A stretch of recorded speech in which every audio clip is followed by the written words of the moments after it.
Alright,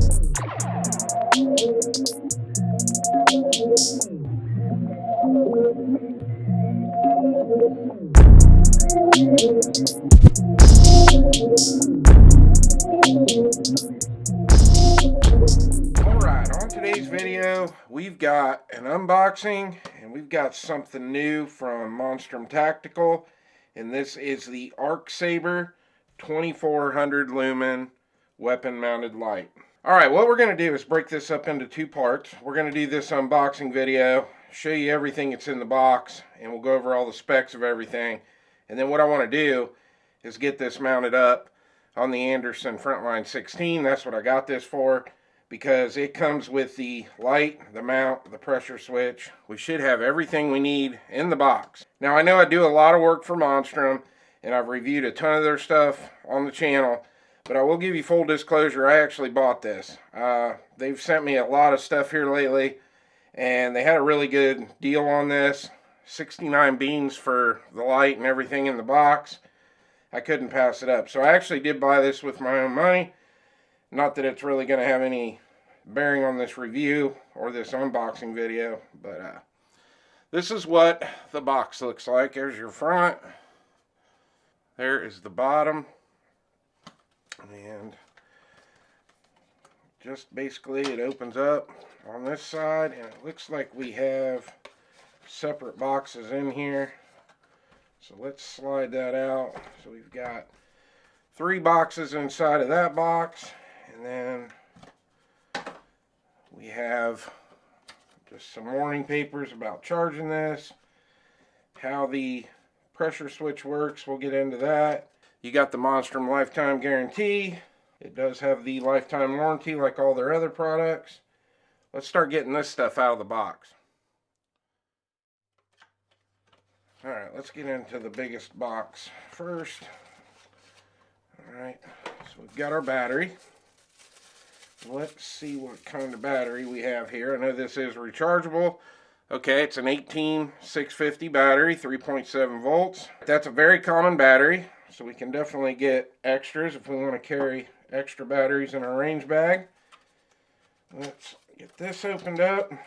Okay, here we have our charging cable. It is USB Type-C, so we're going to have the fast charging. Here we have our rail covers. Now these are for the cable management. You get 2 of these. So there's what those look like. You can run your cables down through there. Let's set those off to the side. Okay, we've got our mount, and we've got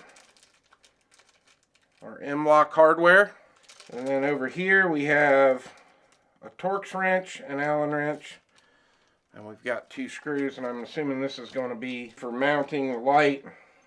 Here we have the mount. This is the 270-degree swivel mount, and as you can see, this has M-lock on it. And I'll show you how this works once we get everything mounted up. So if you look here, you have a Torx screw. So once you get this right where you want it, you can lock everything down. Okay, let's get into this box. Alright, looks like here, we'll be a little careful opening this one. This has got our pressure switch and cable in it. I guess I could have just dropped it out of the other side. Alright, so there's our pressure switch. Got the Monstrum logo right there on that button. There's our tail cap for our light. That's everything in that box, and this is our last one, which I assume this is going to be our light. So they got really nice packaging on this. Everything's well protected. There is what our light looks like.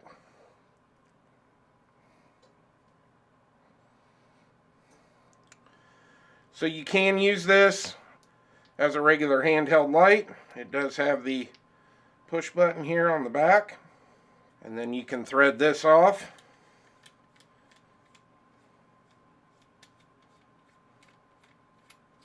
Long-winded. And then you can use your pressure switch by threading that right onto the back of the light. We'll put this on here in a little bit. Alright, before we get into some of the functions of this light, let's just go over some specs on this real quick. So the housing on this is made out of 6061 T6 aluminum. It is IPX6 waterproof. The weight on this is 3.7 ounces, and the overall length on this is 3.4 inches.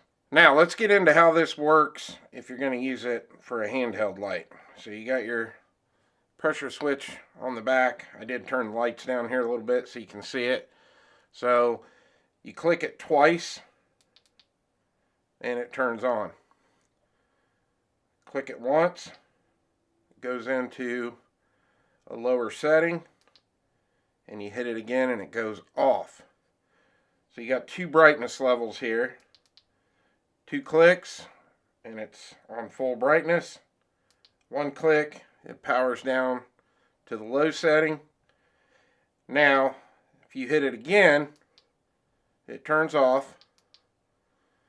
And once you have it turned on, if you hit it 3 times, it goes into strobe.